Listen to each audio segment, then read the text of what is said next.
नमस्कार। इस विशेष बुलेटिन में आप सभी का स्वागत है। मैं हूं जया सिन्हा, मेरे साथ है शरद। शुरुआत करेंगे इस वक्त की सुर्खियों के साथ। प्रधानमंत्री नरेंद्र मोदी आज नई दिल्ली के प्रगति मैदान में वर्ल्ड फूड इंडिया 2023 प्रदर्शनी का करेंगे उद्घाटन। 80 से अधिक देशों के 1200 से अधिक प्रदर्शक और प्रतिभागी लेंगे भाग।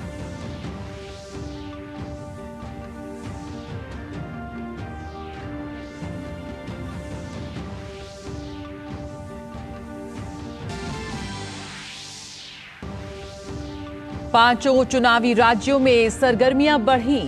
भाजपा के वरिष्ठ नेता अमित शाह आज छत्तीसगढ़ में पार्टी के संकल्प पत्र का करेंगे विमोचन। तो वहीं कांग्रेस अध्यक्ष मल्लिकार्जुन खड़गे अभनपुर और चंद्रपुर में मतदाताओं को लुभाने की करेंगी कोशिश।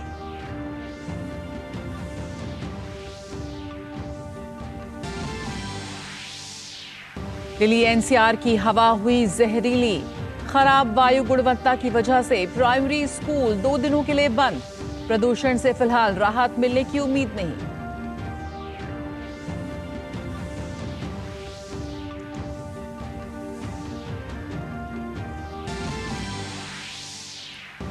इजरायली सैनिकों ने गाजा शहर को पूरी तरह से घेरा।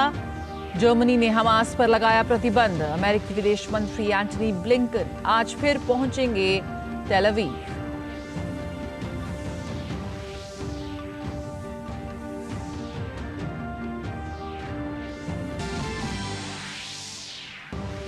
क्रिकेट वर्ल्ड कप के सेमीफाइनल में पहुंचा भारत। मुंबई में श्रीलंका को दी 302 रन से करारी शिकस्त। सेमीफाइनल की रेस में बने रहने के लिए नीदरलैंड के खिलाफ आज होने वाले मैच में अफगानिस्तान के लिए जीतना जरूरी।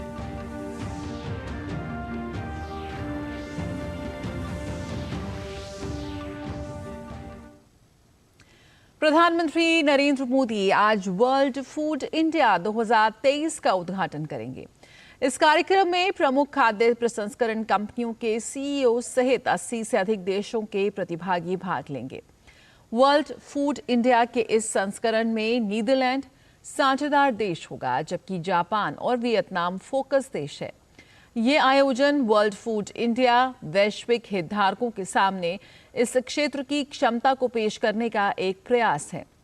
यह आयोजन सरकार के सहयोगात्मक दृष्टिकोण का एक अनूठा उदाहरण भी होगा, क्योंकि 11 केंद्रीय मंत्रालय और उनसे जुड़े स्वायत्त निकाय इसमें हिस्सा ले रहे हैं।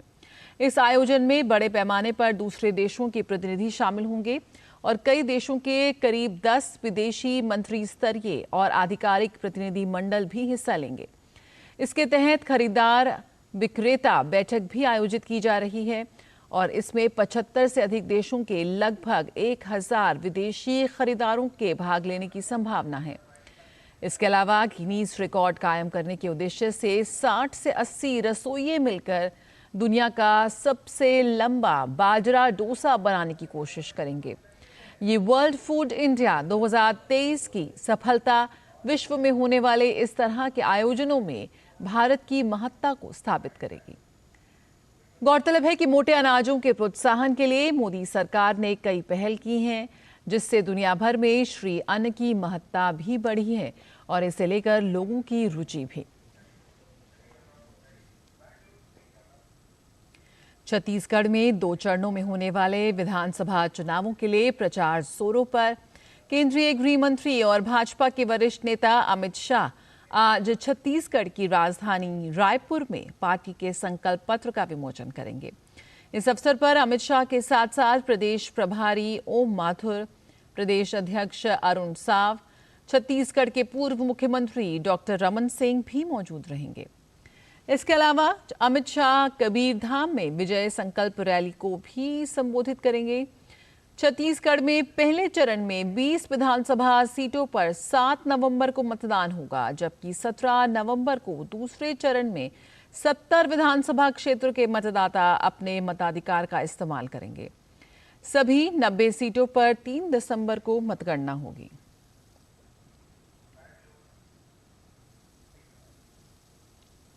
और छत्तीसगढ़ विधानसभा चुनावों के पहले चरण की 20 सीटों के चुनाव प्रचार के लिए अब कुछ ही दिन शेष हैं।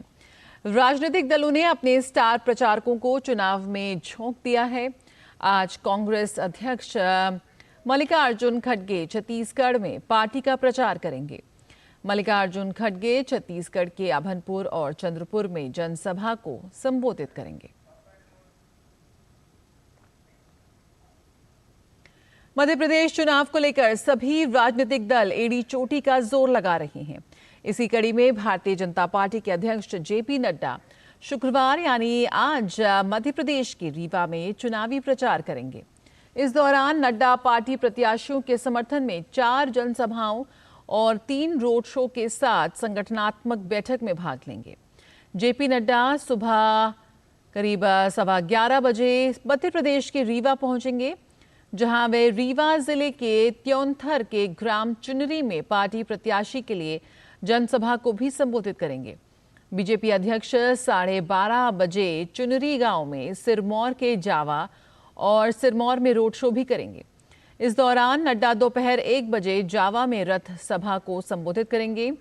जेपी नड्डा अपने रोड शो का समापन के बाद सिरमौर में डेजी पब्लिक स्कूल के समीप सिरमौर में पार्टी प्रत्याशी के समर्थन में जनसभा करेंगे। इसके बाद सिरमौर, गोंदमोड और सिमरिया में रोड शो करेंगे। एमपी में 17 नवंबर को मतदान होंगे, वहीं 3 दिसंबर को परिणाम आएंगे।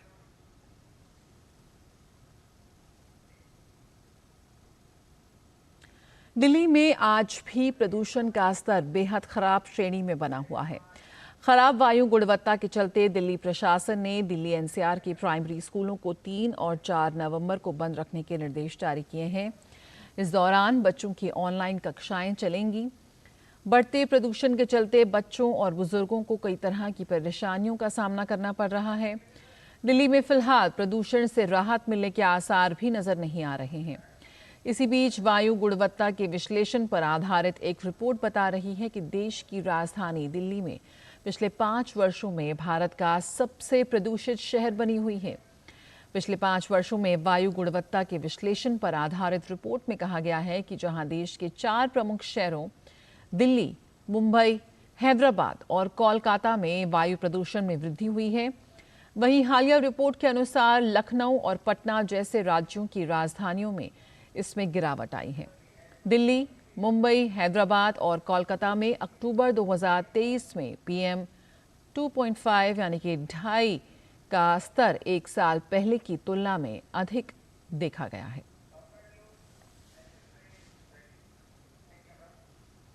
वक्त एक छोटे से ब्रेक का, खबरों का सिलसिला जारी रहेगा।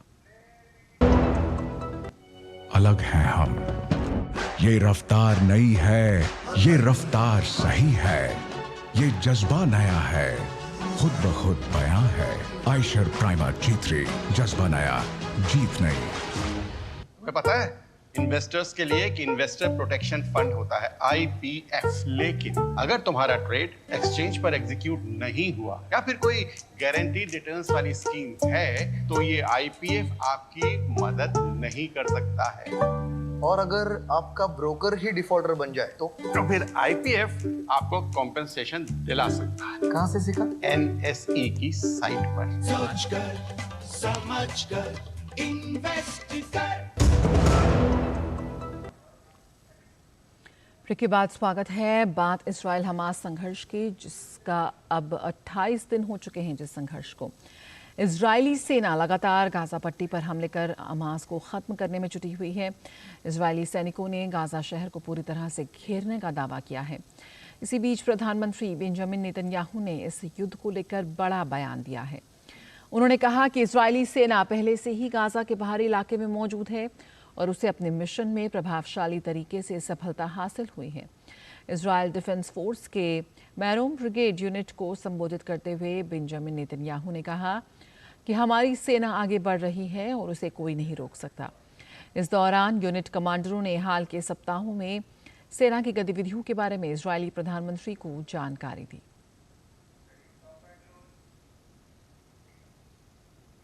और हमास के खिलाफ दुनिया भर से आवाज उठ रही है। भले ही ईरान जैसा देश हमास के साथ खड़े हैं, लेकिन ज्यादातर पश्चिमी देश इजराइल के साथ कंधे से कंधा मिलाकर खड़े हुए हैं। जर्मनी ने हमास का समर्थन करने वाले संगठनों पर प्रतिबंध लगा दिया है। जर्मनी की गृह मंत्री नैन्सी फेसर ने कहा कि इजरायल के खिलाफ लड़ रहे हमास का साथ देने वाले संगठनों पर प्रतिबंध लगा दिया गया है। नैन्सी फेसर ने कहा कि समीडोन संगठन पर भी प्रतिबंध लगाया गया है। ये एक अंतर्राष्ट्रीय नेटवर्क है जो इजरायल और यहूदी के खिलाफ प्रचार प्रसार करता है। उन्होंने आगे कहा कि इस संगठन ने हमास का महिमा मंडन किया है और 7 अक्टूबर को हुए आतंकी हमले के बाद से इस संगठन ने जश्न मनाया था। और गाजा के साथ साथ वेस्ट बैंक में भी इजरायल की कार्रवाई जारी है। वेस्ट बैंक के जेनिन शहर में एक इजरायली छापेमारी के दौरान एक फिलिस्तीनी की मौत हो गई और 4 अन्य घायल हो गए। फिलिस्तीनी स्वास्थ्य मंत्रालय ने इसकी पुष्टि की है। मंत्रालय ने बताया कि छापेमारी के बाद 4 घायलों को जेनिन के अस्पताल में भर्ती कराया गया है। वेस्ट बैंक में 18 महीने से लगातार जारी हिंसा के बाद इजरायली बलों ने और भी सख्ती कर दी है। वो सैकड़ों गिरफ्तारियों की हैं उन्होंने और नियमित छापेमारी करते आ रहे हैं। इजरायल और हमास संघर्ष के बीच अमेरिकी विदेश मंत्री एंटनी ब्लिंकन आज दूसरी बार इजरायल दौरे पर तेल अवीव पहुंचेंगे। इससे पहले उन्होंने 12 अक्टूबर को इजरायल का दौरा किया था। अमेरिकी विदेश विभाग के अनुसार ब्लिंकन इजरायल के प्रधानमंत्री बेंजामिन नेतन्याहू और अन्य वरिष्ठ अधिकारियों से मुलाकात करेंगे। ब्लिंकन इजरायल के सैन्य उद्देश्यों और उन लक्ष्यों को प्राप्त करने की योजनाओं पर भी अपडेट प्राप्त करेंगे।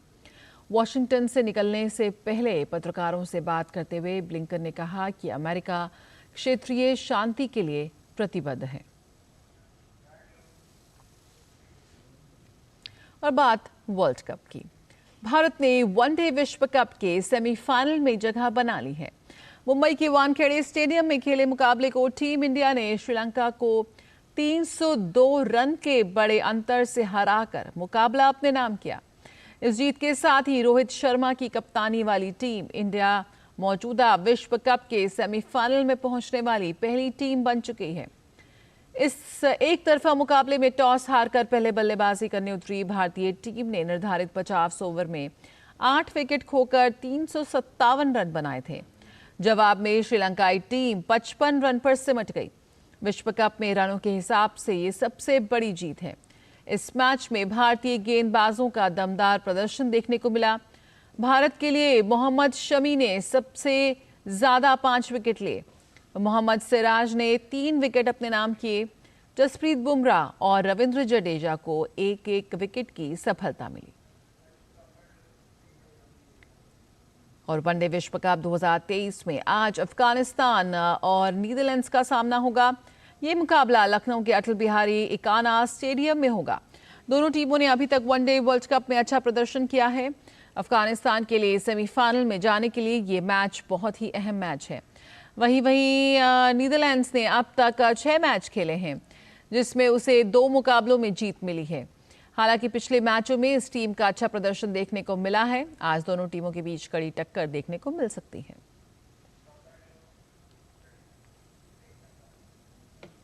और इस विशेष बुलेटिन में फिलहाल इतना ही। मुझे और शरद को दीजिए इजाजत। नमस्कार।